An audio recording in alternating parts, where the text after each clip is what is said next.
ಪ್ರಿಯ ವೀಕ್ಷಕರೇ ನಮಸ್ಕಾರ. ನಾನು ಶಹಜ್. ನೀವು ನೋಡ್ತಾ ಇದ್ದೀರಾ JBM TV. ನಾಗರಿಕರು ಅನಾಗರಿಕತೆ ಯಾವ ರೀತಿಯಾಗಿ ಕಂಡು ಬರುತ್ತದೆ ಅಂತಂದರೆ ಇದಕ್ಕೆ ಸಾಕ್ಷಿ ಇದೆ ಈ ನಾವು ತೋರ್ತಾ ಇರುವಂಥ ಒಂದು ವಿಡಿಯೋ.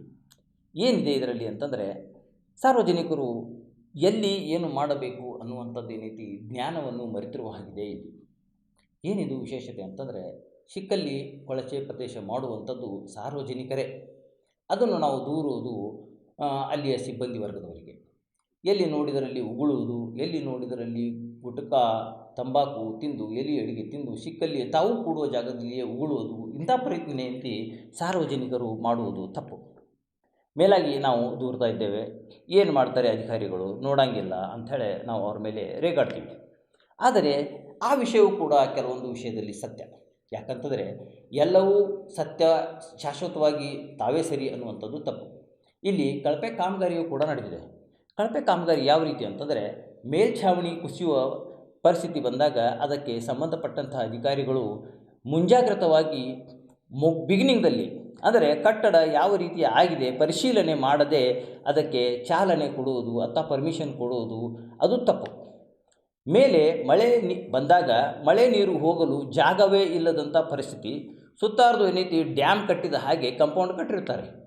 ಅದನ್ನು ನೀರು ಹೋಗಲು 4 ಇಂಚು ಎತ್ತರದಲ್ಲಿ ಹರ್ನಾಳಿಗೆ ಅಂದರೆ ನೀರು ಹೋಗುವ ಪ್ರದೇಶಕ್ಕೆ ಒಂದು ಕೊಳವೆಯನ್ನು ಹಾಕಿರುತ್ತಾರೆ. ನೀರು ಅಲ್ಲೇ ನಿಂತು ಸಂಗ್ರಹವಾಗಿ ಕೆಳಗಡೆ ಬಸಿದ ನಂತರ ಹರ್ನಾಳಿಗೆಯಲ್ಲಿ ಹಾದು ಹೋಗಬೇಕಾದಂಥದ್ದು. ಈ ರೀತಿಯಾದಂಥ ಕೆಲಸ ನಡೆದಾಗ ಕಳಪೆ ಕಾಮಗಾರಿ ಅನ್ನುವುದು ಸಹಜ. ಇದು ಕೂಡ ತಾವು ಇದರಲ್ಲಿ ಕಾಣಬಹುದು. ಮುಂದುವರೆದು ಹೋಗುವುದು ಏನಂತಂದರೆ ಸಾರ್ವಜನಿಕರು ಶೌಚಾಲಯಕ್ಕೆ ಹೋಗುವುದು ಅಥವಾ ರಿಸೆಸ್ಗೆ ಹೋಗುವುದನ್ನು ಏನೈತಿ ಅಲ್ಲಿಯೇ ಬಯಲು ಪ್ರದೇಶದಲ್ಲಿ ಮಾಡ್ತಾ ಇರ್ತಾರೆ.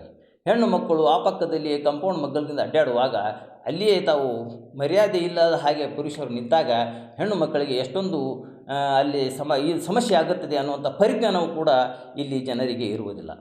ನಾವು ಇದರಲ್ಲಿಯೂ ತಾವು ನೋಡಬಹುದು ಯಾವ ರೀತಿ ಮಾಡಿದ್ದಾರೆ ಅಂತಂದರೆ ಅದೇ ರೀತಿಯಾಗಿ ಹೇಳಬೇಕು ಅಂತಂದರೆ ಕೆಲವು ಸಂದರ್ಭದಲ್ಲಿ ಅಲ್ಲಿಯ ಸಿಬ್ಬಂದಿಯ ಒಂದು ಕೊರತೆಗಳು ಅಥವಾ ಅಲ್ಲಿಯ ಅನಾನುಕೂಲತೆ ಹಾಗೂ ಅವರು ನಡೆಕೊಳ್ತಾ ಅಸಭ್ಯತೆ.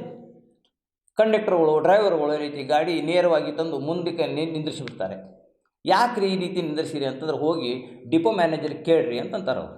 ಅಂದ್ರೆ ಡಿಪೋ ಮ್ಯಾನೇಜರ್ ಅಥವಾ ಕಂಟ್ರೋಲರ್ ಇವರಿಗೆ ಸಹಮತಿ ಇದ್ದಾರೆ, ನಿಮ್ಮ ಮನಸ್ಸಿಗೆ ಬಂದಂಗೆ ನೀವು ಗಾಡಿಯನ್ನು ತರಬಹುದು ನಿಲ್ಲಿಸಬಹುದು ಅಂತೇಳಿ.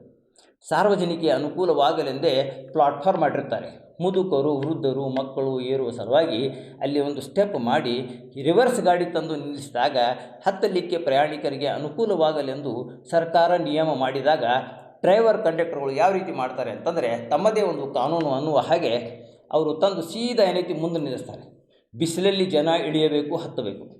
ವಿಶೇಷವಾಗಿ ಅಪಘಾತಗಳು ಸಂಭವಿಸುವುದು ಕೂಡ ಇಲ್ಲಿಯೇ. ಯಾಕಂತಂದರೆ ಹಿಂದಿನಿಂದ ಮತ್ತೊಂದು ಗಾಡಿ ತಂದು ಹಚ್ಚುವಾಗ ಅಲ್ಲಿ ಯಾವುದೇ ರೀತಿಯಿಂದ ಅಪಘಾತವಾಗುವ ಸಾಧ್ಯತೆಗಳು ಸಾಕಷ್ಟು.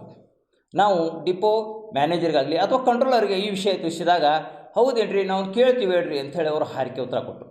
ಆದರೆ ನೇರವಾಗಿ ಆ ಬಸ್ ಚಾಲಕ ಹೋಗ್ರಿ ಇವರಿಗೆ ಕಂಟ್ರೋಲರ್ ಕೇಳ್ರಿ ಅಂಥೇಳಿ ಹಾರಿಕೆ ಉತ್ತರ ಕೊಟ್ಟಂಥದ್ದು.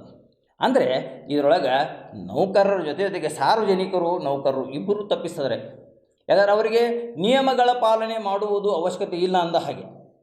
ಆದರೆ ಸಾರ್ವಜನಿಕರಿಗೆ ಎಷ್ಟು ತೊಂದರೆ ಆಗ್ತೈತೆ ಅನ್ನುವಂಥದ್ದು ಕೂಡ ಅಲ್ಲಿ ಅರಿಬೇಕಾದಂಥದ್ದು.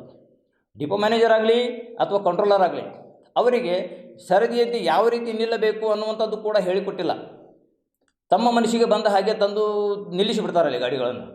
ಅಂದರೆ ಇವರಿಗೆ ಚಾಲನೆ ಮಾಡಲಿಕ್ಕೂ ಬರುವುದಿಲ್ಲ ಅನ್ನುವಂಥದ್ದು ಇಲ್ಲಿ ಎದ್ದು ತೋರಿಸ್ತಿದೆ. ಇದರಿಂದ ಅಪಘಾತಗಳಾಗುವುದು ಸಹಜ. ಈ ರೀತಿಯಾಗಿ ಅಚಾತುರ್ಯತೆಗಳು ತಾವು ಕಾಣಬಹುದು. ಈ ವಿಡಿಯೋ ನೋಡಿ ತಮಗೆ ಗೊತ್ತಾಗುತ್ತದೆ ಇಲ್ಲಿ ಏನು ನಡೆಯುತ್ತಿದೆ ಅನ್ನುವಂಥದ್ದು.